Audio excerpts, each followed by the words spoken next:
दोस्तों, कभी आप ऐसी जगह खड़े हों जहाँ पे बहुत लोग हों और आप भीड़ भाड़ में फंस चुके हों और आपको बहुत प्यास लगी हो।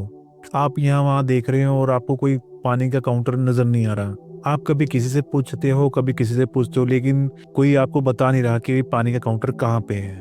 आप थके थके से लगते हैं और आपको पता नहीं चलता कि ये मेरे को जाना कहाँ है। आपकी चलने की गति है वो भी स्लो रहेगी। आप अंदर से डिमोटिवेट भी रहेंगे क्योंकि आपको अंदर से बहुत प्यास लग रही है और आपको पानी का काउंटर नजर नहीं आ रहा। पर अब आप ये सोचिए, आप उसी भीड़ में हैं और आपको दूर से पानी का काउंटर नजर आता है। आपको पानी का काउंटर देखते ही एक मोटिवेशन मिलती है, आपको राह मिलती है और आप भीड़ को चीरते हुए उस पानी के काउंटर तक पहुंच जाते हैं। आपकी गति तेज होगी, आप में मोटिवेशन होगी और जब आपको अपना लक्ष्य बिल्कुल साफ दिखता है तो आपकी गति बहुत तेज हो जाती है।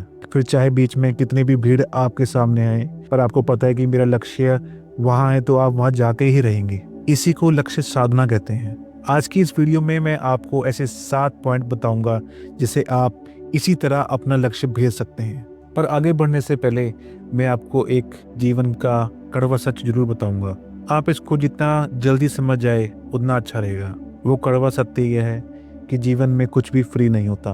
कुछ भी पाने के लिए आपको उसकी कीमत देनी ही होती है। जैसे कि अगर आप सांस ले रहे हैं तो आप सांस वापस छोड़ भी रहे हैं। तो अगर आपका लक्ष्य कुछ भी हो, आप उसको तब तक अचीव नहीं कर पाएंगे जब तक आप उसका पूरा मूल्य नहीं चुका देंगे। तो शुरू करते हैं। फर्स्ट पॉइंट है सेटिंग योर टारगेट। जैसे हमने पहले डिस्कस किया, आपको पानी का काउंटर ढूंढना था, मतलब वो आपका टारगेट था। और पानी का टारगेट क्यों था? क्योंकि आपको प्यास लग रही थी। वैसे ही आपको अपना टारगेट सिलेक्ट करने से पहले आपको ये जानना होगा कि आपको ये टारगेट क्यों अचीव करना है। आपका वाई क्लियर होना चाहिए। आपका वाई कुछ भी हो सकता है, जैसे कि आपको फाइनेंशियली फ्री होना है, आपको कोई गवर्नमेंट एग्जाम क्लियर करना है, आपको स्पोर्ट्स में, म्यूजिक में और कोई भी ऐसी फील्ड में आपको अव्वल आना है।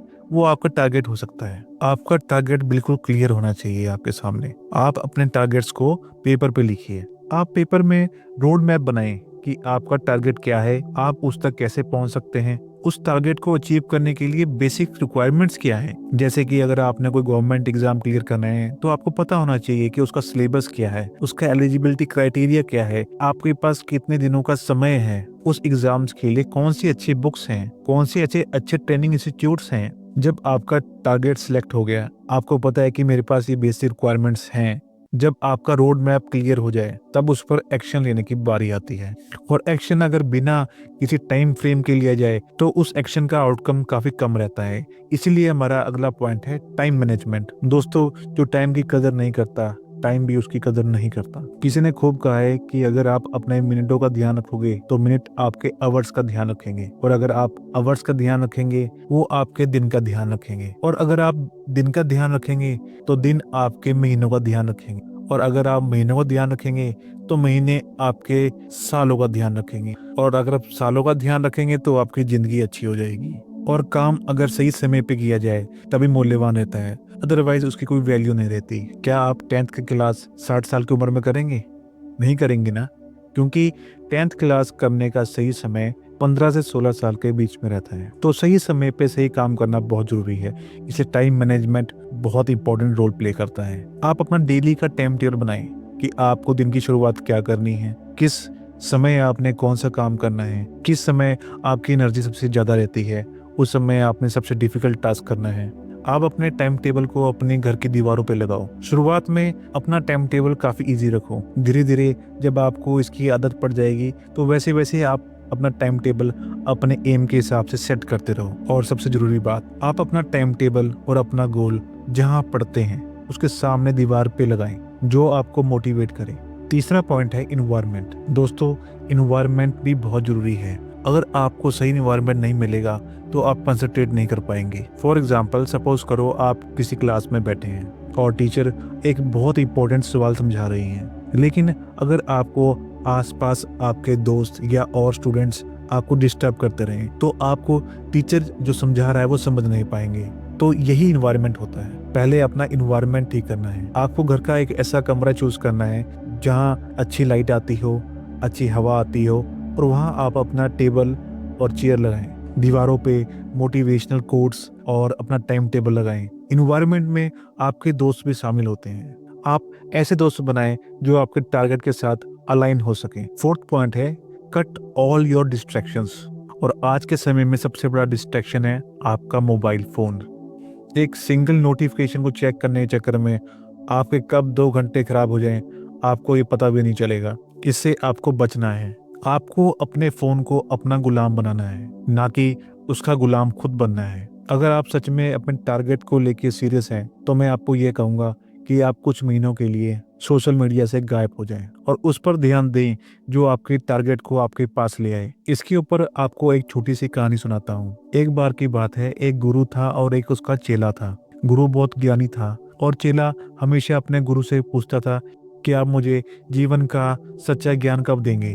वो अपने गुरु को रोज कहता, पर गुरु उसको हमेशा टाल देता। कई दिन महीने बीत गए तो एक दिन चेले ने अपने गुरु को कहा कि आप मुझे सिखाना नहीं चाहते हैं। तो इस पर गुरु ने उसको उसके साथ चलने को कहा। थोड़ी दूर पर तालाब था। वो उस तालाब पर अपने चेले को ले गया। पानी थोड़ा गहरा था। जैसे जैसे वो तालाब में आगे बढ़ रहे थे वैसे वैसे पानी का स्तर बढ़ता जा रहा था। जब पानी गर्दन तक आ पहुंचा तो गुरु ने चेले का सर पानी में डुबा दिया। चेले ने भी अपना सिर पानी के अंदर रखा। चेले को लगा कि गुरु ऐसा क्यों कर रहे हैं, लेकिन उसको अपने गुरु पे विश्वास था। उसने सोचा कि पता नहीं ऐसा करके गुरुजी क्या करना चाहते हैं। थोड़ी देर तक तो चेले ने अपना सिर पानी में रखा, पर जैसे ही उसका दम उखड़ने लगा तो उसने अपना सिर पानी के ऊपर लाने की कोशिश करी, लेकिन गुरु ने ऐसा होने नहीं दिया और उसका मुंह पानी के नीचे ही रहने दिया। इस पर चेला काफी डर गया, पर जैसे ही उसका दम उखड़ने लगा तो उसने अपना सिर पानी के ऊपर लाने की कोशिश करी, पर गुरु ने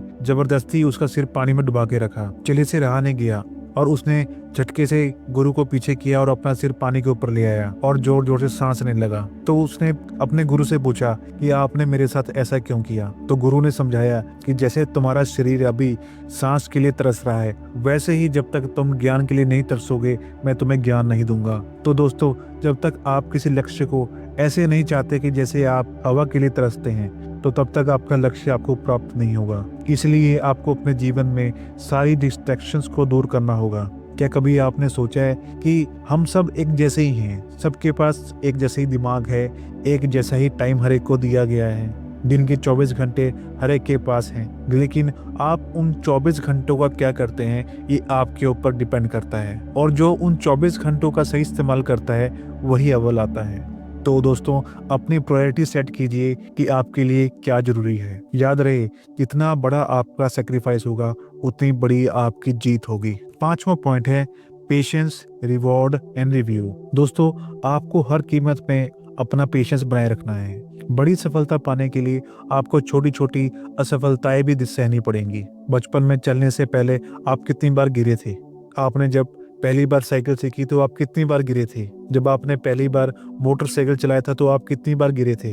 अपने में पेशेंस रखिए। सूरज भी एकदम से नहीं आता, उसके लिए भी टाइम लगता है। पेड़ों में जो फल लगते हैं उनको आने में भी टाइम लगता है। जब आप छोटे छोटे अपने लक्ष्य पूरे करते हैं तो आप अपने आप को रिवॉर्ड दीजिए। रिवॉर्ड कुछ भी हो सकता है, जैसे कोई शॉर्ट ट्रिप या कोई मूवी देखना या XYZ जो आपको पसंद है। लेकिन कभी अगर आप कहीं असफल हो जाएं तो उसको रिव्यू करना बहुत जरूरी है। अगर आप अपनी असफलता को रिव्यू नहीं करेंगे तो वो मिस्टेक आप बार बार करते रहेंगे। तो रिव्यू करना बहुत जरूरी है। 6th point is physical activity. आप फिजिकल एक्टिविटी को अपने डेली रूटीन का एक पार्ट बनाएं। चाहे आप जॉगिंग करिए, चाहे कोई गेम खेल के, लेकिन आपके दिन में फिजिकल एक्टिविटी होनी चाहिए। फिजिकल एक्टिविटी आपके स्ट्रेस लेवल को कम करता है, आपकी बॉडी की इम्यूनिटी को स्ट्रॉन्ग करता है, आपको ओवरऑल रिफ्रेश करता है कि आप अगले दिन के लिए तैयार हो सकें। आप योगा कर सकते हैं, आप जिम जा सकते हैं, पर फिजिकल एक्टिविटी मस्ट है। लास्ट पॉइंट है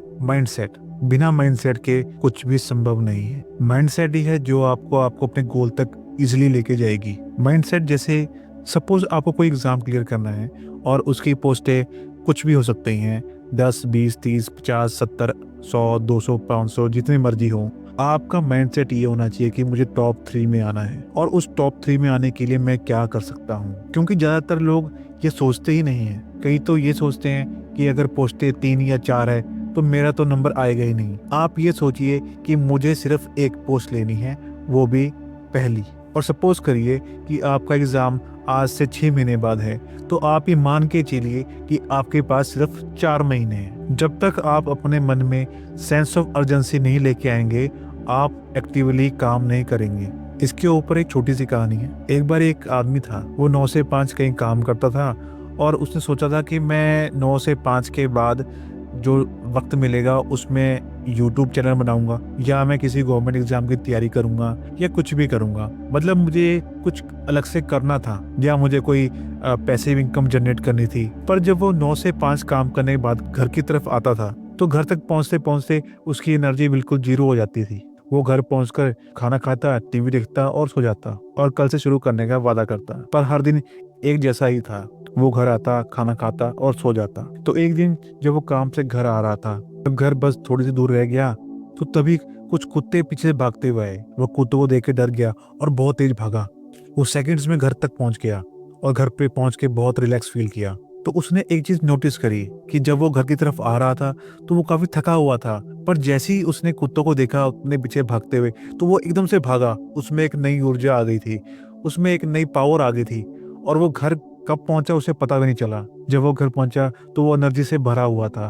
तो दोस्तों, जो इंसान थोड़ी देर पहले थका हुआ, सुस्ती में चल रहा था, वो अब एक एनर्जी से भरा हुआ इंसान था। आपको अपने अंदर सेंस ऑफ अर्जेंसी लानी पड़ेगी। ये बात आपको अजीब लग रही होगी, लेकिन ये बात सच है। क्या जब आप कोई एग्जाम दे रहे होते हैं, लास्ट के 5 मिनट में आपकी एनर्जी कैसी होती है बताइए? तो ये एनर्जी आप में हमेशा रहनी चाहिए। तो दोस्तों, ये थे 7 तरीके जिससे आप कोई भी लक्ष्य आसानी से पा सकते हैं। तो दोस्तों, अंत में सिर्फ इतना ही कहना चाहूंगा कि जब भी आप थका हुआ महसूस करें और आज का काम कल पर डालें, तो मन में ये जरूर सोचें कि जब मैं सो रहा हूँगा तो कोई ना कोई पढ़ रहा होगा और वो मेरे से आगे निकल रहा होगा। तो दोस्तों, मेरिट में वही पहुंचता है जो इन बातों का ध्यान रखता है। सो दोस्तों, best of luck and you will achieve any of your target if you do more than obvious. मिलते हैं नई वीडियो के साथ। Thank you for watching. Take care.